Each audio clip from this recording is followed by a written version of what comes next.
ಸಖತ್ ಖಾರ ಬಣ್ಣ ಮತ್ತು ರುಚಿ ಆಚಿ ಚಿಲ್ಲಿ ಪೌಡರ್. ನಮಸ್ಕಾರ, ನಾನು ದಿವ್ಯಶ್ರೀ. ಭಾರತದಲ್ಲಿ ದತ್ತು ಸ್ವೀಕಾರ ಕೇವಲ ಕಾನೂನು ಪ್ರಕ್ರಿಯೆಯಲ್ಲ, ಅದು ಅನಾಥ ಪರಿತ್ಯಕ್ತ ಮಕ್ಕಳಿಗೆ ಹೊಸ ಬದುಕಿನ ಬಾಗಿಲು ತೆರೆದುಕೊಳ್ಳುವ ಮಾನವೀಯ ಪ್ರಯಾಣ. ಇದೀಗ ಮಗುವಿನ ದತ್ತು ಸ್ವೀಕಾರದ ಕುರಿತು ತಿಳಿಯದ ಹಲವಾರು ಸಂಗತಿ ಹಾಗೂ ನಿಯಮಗಳನ್ನು, ಮಕ್ಕಳ ಅಭಿವೃದ್ಧಿ ಸೇರಿ ಇನ್ನಿತರ ಕಾನೂನಿನ ಕಟ್ಟಲೆಗಳನ್ನು ತಿಳಿದುಕೊಳ್ಳೋಣ. ಹಾಗಾದರೆ ಏನಿದು ಮಿಷನ್ ವಾತ್ಸಲ್ಯ? ಭಾರತದಲ್ಲಿ ದತ್ತು ಸ್ವೀಕಾರದ ವ್ಯವಸ್ಥೆ, ಬಾಲ ನ್ಯಾಯ ಕಾಯ್ದೆ 2015 ಹಾಗೂ ದತ್ತು ನಿಯಮಗಳು 2022 ಅಡಿಯಲ್ಲಿ ನಡೆಯುತ್ತೆ. ಮಹಿಳಾ ಮತ್ತು ಮಕ್ಕಳ ಅಭಿವೃದ್ಧಿ ಸಚಿವಾಲಯದ ಅಧೀನದಲ್ಲಿರುವ ಕೇಂದ್ರ ದತ್ತು ಸಂಪನ್ಮೂಲ ಪ್ರಾಧಿಕಾರ ಈ ಸಂಪೂರ್ಣ ಪ್ರಕ್ರಿಯೆಯ ಪ್ರಮುಖ ಸ್ತಂಭ. ಮಿಷನ್ ವಾತ್ಸಲ್ಯ ಡಿಜಿಟಲ್ ವೇದಿಕೆಯ ಮೂಲಕ ಕಾರ್ಯನಿರ್ವಹಿಸುವ ಕೇರಿಂಗ್ ವ್ಯವಸ್ಥೆ ದತ್ತು ಪ್ರಕ್ರಿಯೆಯನ್ನು ಪಾರದರ್ಶಕ, ಸುರಕ್ಷಿತ ಮತ್ತು ಮಕ್ಕಳ ಕೇಂದ್ರಿತವಾಗಿರಿಸಿದೆ. ಹೌದು, ದತ್ತು ಸ್ವೀಕಾರಕ್ಕೆ 60 ದಿನ. ಇನ್ನೊಂದು ಪ್ರಮುಖ ವಿಚಾರವನ್ನು ನೋಡೋಣ. ಇವತ್ತು ಭಾರತದಲ್ಲಿ ದತ್ತು ಪಡೆಯೋದಕ್ಕೆ ಇಚ್ಛಿಸುವವರು ದೇಶದ ಯಾವುದೇ ಮೂಲೆಯಿಂದ ಆನ್ಲೈನ್ನಲ್ಲಿ ನೋಂದಾಯಿಸಿಕೊಳ್ಳಬಹುದು. ಗೃಹ ಅಧ್ಯಯನ ವರದಿ, ಮಕ್ಕಳ ಉಲ್ಲೇಖ, ವೈದ್ಯಕೀಯ ಪರೀಕ್ಷೆ, ಜಿಲ್ಲಾ ಮ್ಯಾಜಿಸ್ಟ್ರೇಟ್ ಆದೇಶ ಎಲ್ಲವೂ ನಿಗದಿತ ಸಮಯದ ಒಳಗೆ ನಡೆಯುವಂತೆ ವ್ಯವಸ್ಥೆಯನ್ನು ರೂಪಿಸಲಾಗಿದೆ. 60 ದಿನಗಳಲ್ಲಿ ಗೃಹ ಅಧ್ಯಯನ, 48ರಿಂದ 96 ಗಂಟೆಗಳ ಒಳಗಿನ ಮಕ್ಕಳ ಆಯ್ಕೆ ವಿಂಡೋ ಮತ್ತು ದತ್ತು ನಂತರ ಕಡ್ಡಾಯ 2 ವರ್ಷಗಳ ಅನುಸರಣೆ ಇವೆಲ್ಲವೂ ಕೂಡ ಮಗುವಿನ ಹಿತಾಸಕ್ತಿಯನ್ನು ಕಾಪಾಡುವ ನಿಯಮಗಳಾಗಿದೆ. ಮತ್ತೊಂದು ಮುಖ್ಯ ವಿಚಾರವನ್ನು ಪ್ರಸ್ತಾಪ ಮಾಡೋದಾದರೆ, ಜಾತಿ ಧರ್ಮಕ್ಕೆ ಸ್ಥಾನವಿಲ್ಲ. ಈ ವ್ಯವಸ್ಥೆಯ ವಿಶೇಷತೆಯೇ ಅದು. ಇಲ್ಲಿ ಜಾತಿ, ಧರ್ಮ ಅಥವಾ ಪಂಥಕ್ಕೆ ಯಾವುದೇ ರೀತಿಯ ಸ್ಥಾನ ಇಲ್ಲ. ಮಗುವಿನ ಸುರಕ್ಷತೆ, ಆರೋಗ್ಯ ಮತ್ತು ಭವಿಷ್ಯವೇ ಎಲ್ಲ ನಿರ್ಧಾರಗಳ ಕೇಂದ್ರ ಬಿಂದು. ವಿಶೇಷ ಅಗತ್ಯವಿರುವ ಮಕ್ಕಳು, ಹಿರಿಯ ಮಕ್ಕಳು, ಒಡ ಹುಟ್ಟಿದವರು ಇವರಿಗೂ ಕುಟುಂಬ ಸಿಗಬೇಕು ಅನ್ನೋ ಉದ್ದೇಶದಿಂದ ತಕ್ಷಣದ ನಿಯೋಜನೆ ಮತ್ತು ವಿಶೇಷ ಪೋರ್ಟಲ್ಗಳನ್ನು CARA ಪರಿಚಯಿಸಿದೆ. ದತ್ತು ಸ್ವೀಕಾರದ ಜೊತೆಗೆ ಪೋಷಕ ಆರೈಕೆ ಈ ವ್ಯವಸ್ಥೆ ಕೂಡ ಭಾರತದಲ್ಲಿ ಹಂತ ಹಂತವಾಗಿ ಬಲಗೊಳ್ತಾ ಇದೆ.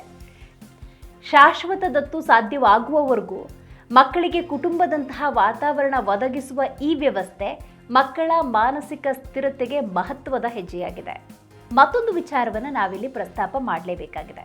ಪ್ರತಿ ವರ್ಷ ನವೆಂಬರ್ನಲ್ಲಿ ಆಚರಿಸಲಾಗುವ ರಾಷ್ಟ್ರೀಯ ದತ್ತು ಜಾಗೃತಿ ಮಾಸ ಎವ್ರಿ ಚೈಲ್ಡ್ ಮ್ಯಾಟರ್ಸ್ ಎಂಬ ಸಂದೇಶದೊಂದಿಗೆ ಸಮಾಜವನ್ನು ಇದು ಎಚ್ಚರಿಸುತ್ತೆ. ದತ್ತು ಸ್ವೀಕಾರ ದಯೆಯ ಕೆಲಸ ಅಲ್ಲ, ಅದು ಒಂದು ಮಗುವಿನ ಹಕ್ಕು. ಪ್ರೀತಿ, ಕಾಳಜಿ ಮತ್ತು ಭದ್ರತೆಯ ಕುಟುಂಬ ವಾತಾವರಣಕ್ಕೆ ಪ್ರತಿಯೊಂದು ಮಗು ಕೂಡ ಅರ್ಹ. ಹೌದು, ಈ ನಿಟ್ಟಿನಲ್ಲಿ ಕೇಂದ್ರ ಮಹತ್ವದ ಹೆಜ್ಜೆಯನ್ನಿಟ್ಟಿದೆ. ಭಾರತದ ದತ್ತು ವ್ಯವಸ್ಥೆ ಒಂದು ಸ್ಪಷ್ಟ ಸಂದೇಶವನ್ನು ನೀಡ್ತಾ ಇದೆ. ಮಗುವಿನ ಭವಿಷ್ಯ ಕಾಗದದ ನಡುವೆ ಸಿಲುಕಬಾರದು. ಸರಿಯಾದ ಕಾನೂನು, ಡಿಜಿಟಲ್ ಪಾರದರ್ಶಕತೆ, ಮಾನವೀಯ ದೃಷ್ಟಿಕೋನ ಒಂದಾದಾಗ ದತ್ತು ಸ್ವೀಕಾರ ಹೊಸ ಬದುಕಿನ ಆರಂಭಕ್ಕೆ ಕಾರಣವಾಗುತ್ತೆ. ಒಂದು ಮಗು, ಒಂದು ಕುಟುಂಬ, ಒಂದು ಸುರಕ್ಷಿತ ಭವಿಷ್ಯ. ಆದ್ದರಿಂದ ಮಗುವಿನ ಹಿತಾಸಕ್ತಿ ರಕ್ಷಿಸುವುದಕ್ಕೆ ಕೇಂದ್ರ ಸರ್ಕಾರ ಮಹತ್ವದ ಹೆಜ್ಜೆಯನ್ನಿಟ್ಟಿದೆ. ಇನ್ನು ಭಾರತದಲ್ಲಿ ಅನಾಥರ ನಿಖರ ಸಂಖ್ಯೆ ಹೇಳೋದು ಕಷ್ಟವಾದರೂ ವಿವಿಧ ಅಂದಾಜಿನ ಪ್ರಕಾರ 30,000ದಿಂದ 3 ಕೋಟಿಯವರೆಗೆ ಅಂತ ಅಂದಾಜಿಸಲಾಗಿದೆ. ಇತ್ತೀಚಿನ ಕೋವಿಡ್ ಸಾವುಗಳಿಂದಾಗಿ ಈ ಸಂಖ್ಯೆ ಹೆಚ್ಚಾಗ್ತಾನೇ ಇದೆ. ಬಡತನ, ಕಾಯಿಲೆ, ಸಾಮಾಜಿಕ ತಾರತಮ್ಯಗಳು ಅನಾಥರು ಹೆಚ್ಚಾಗುವುದಕ್ಕೆ ಪ್ರಮುಖ ಕಾರಣ. ಇವರಲ್ಲಿ ಹೆಚ್ಚಿನವರು ಅನಾಥಾಶ್ರಮಗಳ ಹೊರಗಿನ ಅಸುರಕ್ಷಿತ ಸ್ಥಿತಿಯಲ್ಲಿ ಬದುಕ್ತಾರೆ ಅನ್ನೋದು ವರದಿಗಳ ಮಾಹಿತಿ. ಇನ್ನು ಅನಾಥರ ವಿಧಗಳನ್ನು ನಾವು ನೋಡಬೇಕು. ಯುನಿಸೆಫ್ ಪ್ರಕಾರ ತಂದೆ ಇಲ್ಲದ, ತಾಯಿ ಇಲ್ಲದ, ಪೋಷಕರಿಬ್ಬರೂ ಇಲ್ಲದ ಮಕ್ಕಳು ಅಂತ ಅನಾಥರನ್ನು ವಿಂಗಡಿಸಲಾಗುತ್ತೆ. ಹಾಗಾದರೆ ಅನಾಥರು ಹೆಚ್ಚಾಗುವುದಕ್ಕೆ ಕಾರಣವೇನು ಅಂತ ನೋಡೋದಾದರೆ, ಮುಖ್ಯವಾಗಿ ಬಡತನ. ಆಹಾರ, ಶಿಕ್ಷಣ, ವೈದ್ಯಕೀಯ ಆರೈಕೆ ನೀಡಲು ಸಾಧ್ಯವಾಗದ ಕುಟುಂಬಗಳು ಮಕ್ಕಳನ್ನು ಕೈಬಿಟ್ಟು ಬಿಡುತ್ತವೆ. ಇನ್ನು ರೋಗಗಳು, HIV, ಅಂಗವೈಕಲ್ಯ ಇರುವ ಮಕ್ಕಳಿಗೆ ಹೆಚ್ಚುವರಿ ಆರೈಕೆ ಬೇಕಾಗುವುದರಿಂದ ಕುಟುಂಬಗಳು ಅವರನ್ನು ತೊರೆದು ಬಿಡುತ್ತವೆ.